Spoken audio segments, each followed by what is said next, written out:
Estou já à conversa com a doutora Marisa Guimarães, ela que é a diretora artística e cultural da Fundação Eugênio de Almeida, e estamos em pleno Centro de Arte e Cultura da Fundação Eugênio de Almeida, que já está de portas abertas há uma dúzia de anos, há 12 anos, aqui em pleno centro histórico da cidade de Évora, junto ao Templo Romano. Doutora Marisa, muito obrigado por aceitar prontamente o convite do Jornal A Defesa para conversarmos um pouco. Surgiu a pretexto de um novo ano e um novo ciclo aqui também de conversas e de exposições, mas importa olhar para estes 12 anos, mais de uma década de Centro de Arte e Cultura aqui em pleno centro histórico. Foi uma aposta ganha, podemos dizer isso? Sim, definitivamente foi uma aposta ganha. Na verdade, eu sou a coordenadora da área artística e cultural nos últimos 2 anos de vida aqui do centro. O centro abriu as suas portas em 2013 e este edifício é um edifício muito simbólico para a Fundação, mas para a cidade e também para a história do país. Este edifício é o edifício do Tribunal da Inquisição, que foi construído no século XVII, e é em 2013 que a Fundação decide aqui instalar o Centro de Arte e Cultura.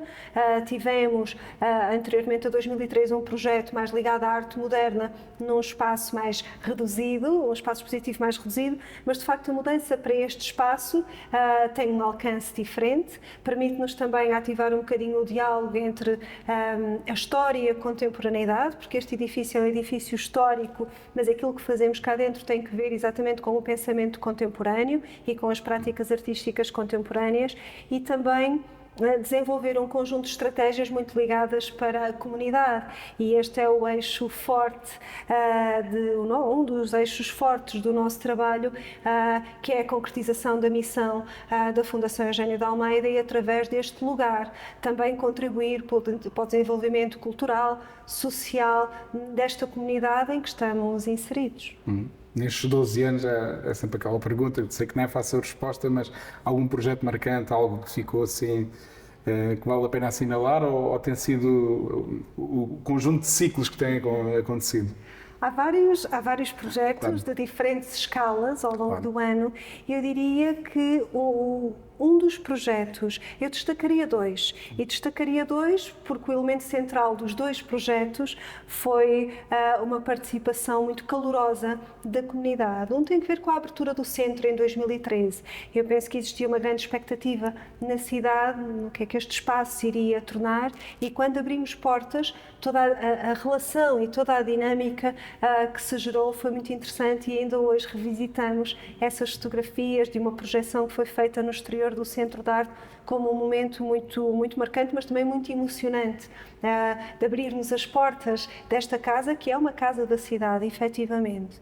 Um outro momento que gostaria de destacar foi um trabalho de uma artista italiana, da Marinella Sanatore, que fez uma Évora procissão, em que trabalhamos com um conjunto de associações culturais, sociais, grupos desportivos, e criamos uma marcha, uma procissão entre o Jardim Público e o Centro de Arte e Cultura, e o que tornou evidente esse trabalho, primeiro, é que o trabalho verdadeiro é sempre um trabalho de grupo e de conjunto, ou seja, o centro existe, mas existe também neste diálogo com outras instituições, com outros grupos locais, com outras pessoas e com outros modos de pensar e de ver o mundo, e essa obra de arte, que no fundo era criar uma procissão na cidade, foi muito marcante desse ponto de vista do cruzamento e da colaboração entre diferentes agentes da cidade. Os jornalistas gostam sempre de números. Há assim alguns números redondos destes 12 anos de atividade? Destes 12 anos fizemos múltiplos projetos. Eu diria que conseguimos fazer cerca de 80 projetos expositivos ao longo de 12 anos, que só se concretizam no dia 11 de julho de 2025. Portanto, eu diria que foi um projeto pela diversidade. E quando falamos em 80 projetos expositivos, falamos em 80 maneiras de ver o mundo, em 80 maneiras de se relacionar com a comunidade, cada projeto tem um programa próprio de atividades, tem um programa próprio do ponto de vista educativo e, portanto, foram 80 vezes que vimos e pensamos a realidade à nossa volta de uma maneira muito, muito única, e aqui a presença dos artistas e dos criadores é fundamental, ou seja, nesta criação de um pensamento crítico e de um pensamento criativo sobre a realidade. Exatamente. E sempre esta ligação, como dizia há pouco, com a comunidade. Até se calhar, em fundo, podem ouvir assim um leque de crianças, porque o centro procura ter sempre toda essa parte educativa e pedagógica, não é? Portanto, mesmo os projetos têm sido desenvolvidos. Já conheci aqui algumas exposições que resultaram desses mesmos projetos e dessa interação. Essa é uma preocupação sempre constante. É uma preocupação, é a maior preocupação. Primeiro, as pessoas estão no centro do discurso. E também uma coisa que pode parecer muito elementar, mas e que eu costumo referir muitas vezes, não há instituições culturais sem pessoas, portanto, uma casa vazia de nada serviria. Portanto, aquilo que nos move é renovar a oferta para a comunidade e, a par, temos um trabalho muito, muito próximo com as instituições de ensino, também a possibilidade de, ou com preço simbólico, ou mesmo do ponto de vista gratuito, terem acesso a um conjunto de coisas que, de outra maneira, se calhar não poderiam ver ou não poderiam experimentar. Eu diria que o grande foco do nosso trabalho é a comunidade.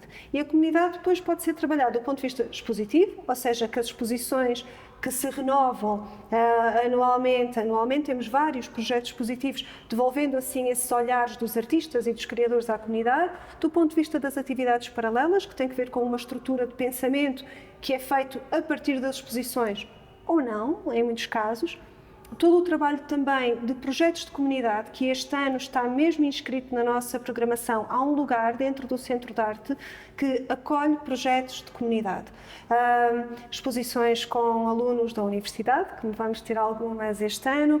O projeto Digitálias, com a Associação Ser Mulher, que está neste momento em exibição e que contará ainda com mais uns dias de exibição, exatamente porque há um interesse da comunidade em querer visitar, em querer fazer parte e, portanto, é uma preocupação constante. Há uma programação expositiva, há uma programação que resulta de projetos de comunidade, há atividades e ciclos de pensamento e há a questão das atividades do serviço educativo como um eixo muito forte da nossa programação. Atualmente, como dizia, o Centro tem 3 exposições patentes, a História de Família, Digitálias, o Abrigo de Combatentes. O que é que nos pode falar sobre estes vários projetos expositivos? Okay. São projetos, esta sala onde nos encontramos tem a exposição Histórias de Família, de uma artista portuguesa que se chama Ana Vidigal, e é um projeto que tem a curadoria de Patrícia Reis. É um projeto que inaugurou em 2024 e ficará até maio de 2025. Inscreve-se na temática que já estamos a trabalhar em 2025, que tem que ver com o habitar os territórios, e a proposta artística da Ana Vidigal, e aqui em relação com a curadora com a Patrícia Reis, é no fundo um recuperar de um conjunto de arquivos de histórias de família, ou seja, esse arquivo familiar é a matéria-prima para a criação de os trabalhos que integram esta exposição. Esta exposição tem ainda 2 pontos que para nós são muito simbólicos do ponto de vista institucional. A Ana Vidigal trabalhou com outras 2 áreas da Fundação Eugénio de Almeida. Portanto, nós trabalhamos com a área de património, que cedeu 3 peças, portanto, para integrar a exposição, e também tivemos uma colaboração com uma das herdades da Fundação, a Herdade das Morteiras, através de umas peças em cortiça, que a artista pôde acompanhar a extração da cortiça, selecionar o material que queria trabalhar e converter a cortiça em objeto artístico. Para nós, do ponto de vista institucional, é muito simbólico esta apropriação da nossa casa e do nosso legado e trazê-lo como matéria-prima para um projeto de arte contemporânea, porque no fundo é isso que fazemos neste lugar. Falava que a temática, o conceito, inspira este ano toda a programação a territórios, não é?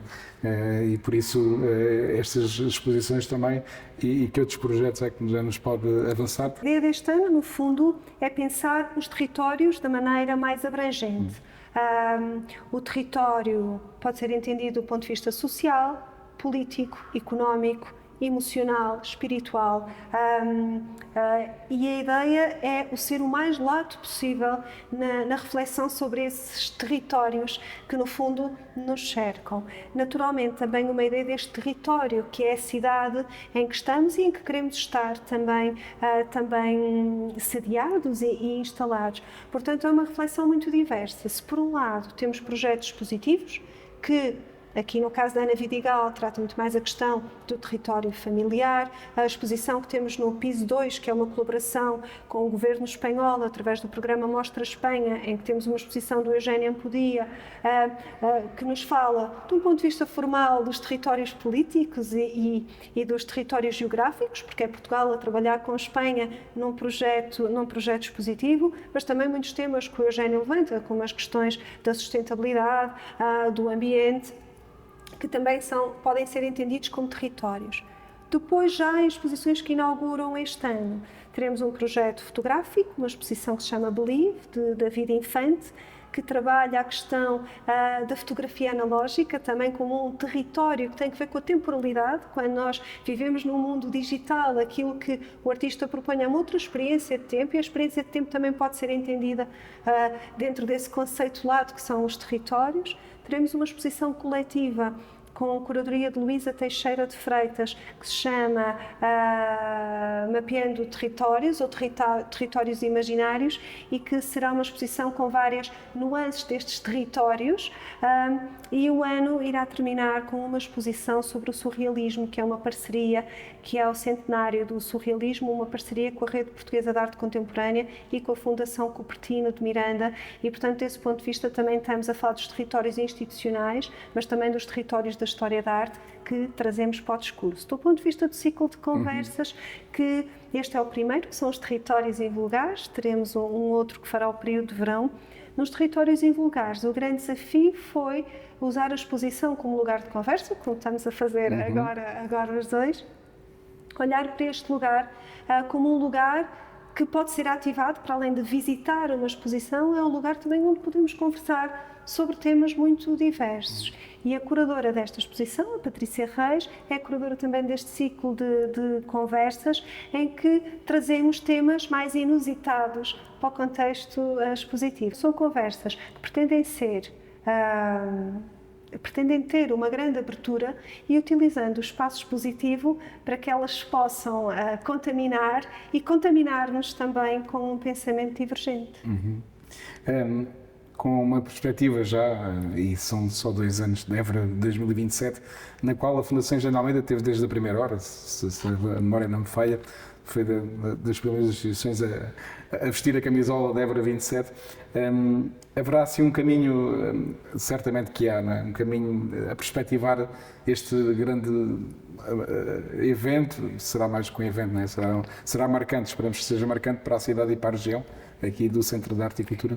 É fundamental, e claro que somos uns entusiastas, a Fundação e o Centro de Arte, como lugar de abertura ao público das práticas artísticas contemporâneas, dos desafios da Évora 27. A Évora 27 é um desafio para as instituições da cidade, é um desafio para as pessoas da cidade, para a criação de comunidades na cidade, e, portanto, a Fundação está, desde o primeiro momento, inscreveu projetos e, portanto, pretendemos criar um caminho de um crescente de abertura, de ligação à comunidade, de projetos que tragam o novo para este território, que isso também é uma das coisas que para nós é essencial e que nos move. É fazer neste território trazer propostas menos habituais, ou que temos menos acesso, e isto ser um fator de desenvolvimento do território, trazer os artistas,